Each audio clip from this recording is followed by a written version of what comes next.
This week we learned Parsha Vaetchanan, and I pleaded. And straight away from the very beginning we get an explanation who pleaded and why and about what. Moshe tells the people of Israel how he pleaded with God. He was begging God to allow him to enter the land of Israel. But God refused, instructing him instead to ascend a mountain and see the promised land from the top of the mountain.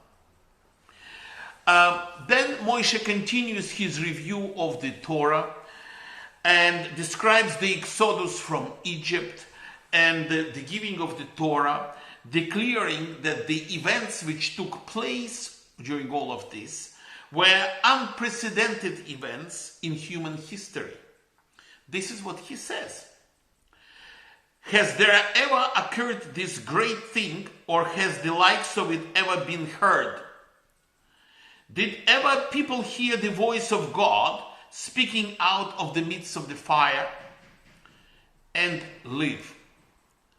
You were shown to know that the Lord is God. There is none else besides him.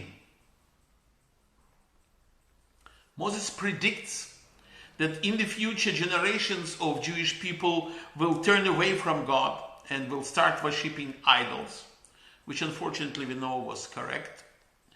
And they will be exiled from their land and scattered amongst the nations. But from there, they will seek God and return to obey his commandments. Our Parsha also includes a repetition of the Ten Commandments and the verse of the Shema, which declares the fundamentals of Jewish faith, the unity of God. Hear, O Israel, the Lord is our God, the Lord is one, and the mitzvot, to love God and to study Torah. And to bind these words is as tefillin in our arms and our heads, and inscribe them in mezuzot, and which we must affix at the doorposts of our homes. And this is basically the whole content of this parsha.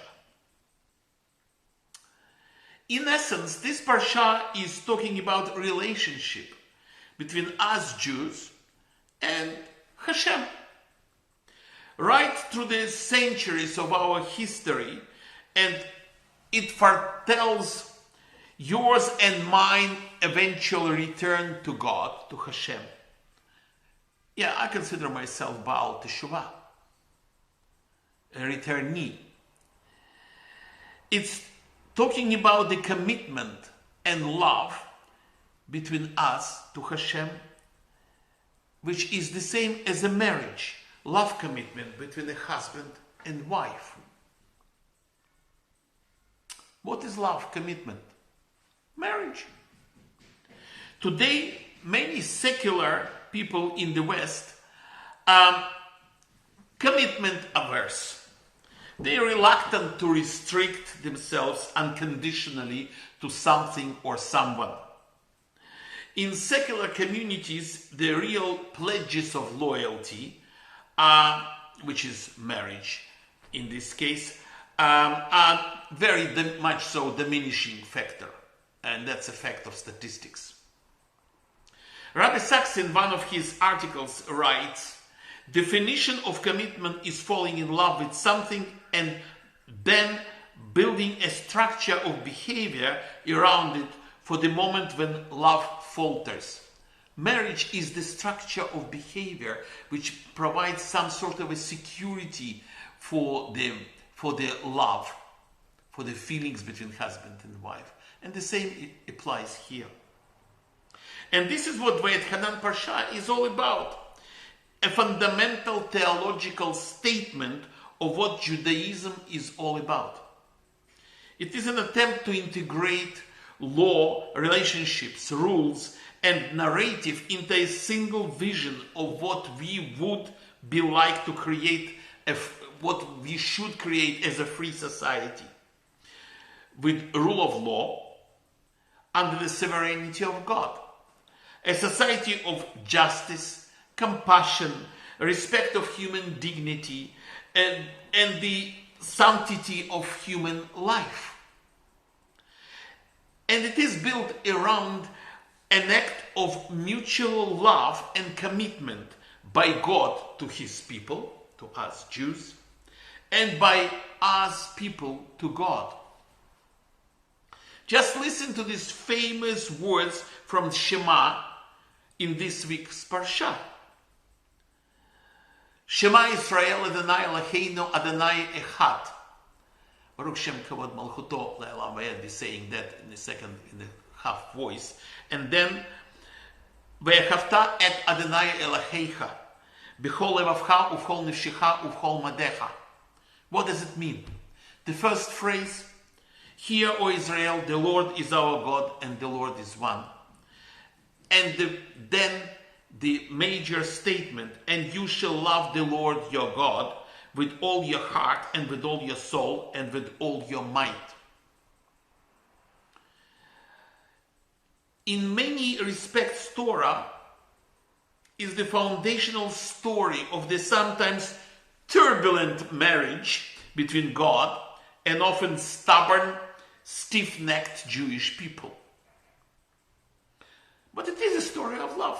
Like we know that very well. Many love stories have got troubles and tribulations, aren't we all in our families?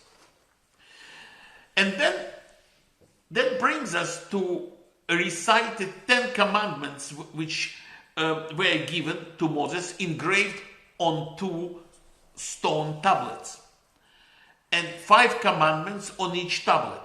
And they go like this. First tablet: I am the Lord your God. You shall have no other gods. Do not take God's name in vain. Remember the Shabbat. Honor your father and your mother. And then the other 5 commandments on the other tablet: do not kill, do not commit adultery, do not steal, do not bear false witness, and do not covet anything of your fellows. But if we place these tablets side by side and read across like this: I am the Lord your God, do not kill. You shall have no other gods, do not commit adultery. Do not take God's name in vain, do not steal. Remember the Shabbat, do not bear false witness. Honor your father and your mother, do not covet anything of your fellows. I will explain what that means. In essence, it means that we have got only 5 commandments. Do not kill is another way of saying, I am the Lord your God. Why that is? Because do not kill, on the flip side, I am the Lord your God, because the sages say to murder a fellow man is like to kill God. Now, okay, there are murderers who say they believe in God. And there are people who are dead set against murder. But they claim they do not believe in the spiritual world, in the higher authority. Both of them are wrong. Why? If you truly believe in God, you are incapable of committing murder. On the other hand, if you truly believe that taking life of another human being is wrong, not just because you lack the means of killing another person or you are afraid of ending up in jail, but because you recognize a transcendent value of life. That is just another way of saying you believe in God. Even if you are not that religious type like me, right, who will put it in these terms. Now, the second set, the prohibition against adultery, is the prohibition against idolatry. This one is very easy to understand. If one has many gods instead of one, So he's not committed to one God, not just many. It's the same as one is trying to have many women instead of one wife. And that's self-explanatory. Then we will jump on, I don't have much time, so let's say keeping Shabbat means being truthful witness and so on. That Rabbi Baal Shem Tov said, and he offered the following explanation. God transforms spirituality into physicality, and the Jews make physical things spiritual. So, in other words, the universe originated as a concept of the divine mind, which God proceeded to transform into physical world. So he worked for 6 days, and the 7th day was Shabbat.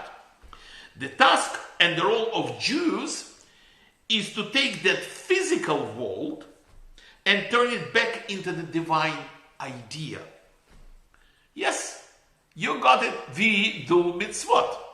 Doing a mitzvah means taking a particular physical object or resource, like for instance money, right, and using it to perform an action willed by God, a spiritual action. The 10 Commandments, which included all of the 613 mitzvot, is like a physical action to spiritual. So, in some respects, Torah is like a maintenance manual for the maintenance crew, us, Jews. That's our maintenance manual. And if you look at the 7 Noahide laws for the non-Jews, it's traditionally enumerated as follows. Do not deny God. Do not blaspheme God. Do not murder. Do not engage in incestuous, adulterous, or homosexual relationships. 5. Do not steal. Do not eat of a live animal. And 7. Establish courts and legal system to ensure law, commitment, obedience. These are the foundational laws for looking after the physical world, this world. So when we Jews do our part, keeping connection between the spiritual and physical worlds properly, and the non-Jews do their part, cleaning up this world from wars, suffering, abuse, slavery, and other filth, and follow the rule of law, Mashiach will come, and COVID-19 will disappear. Shabbat Shalom.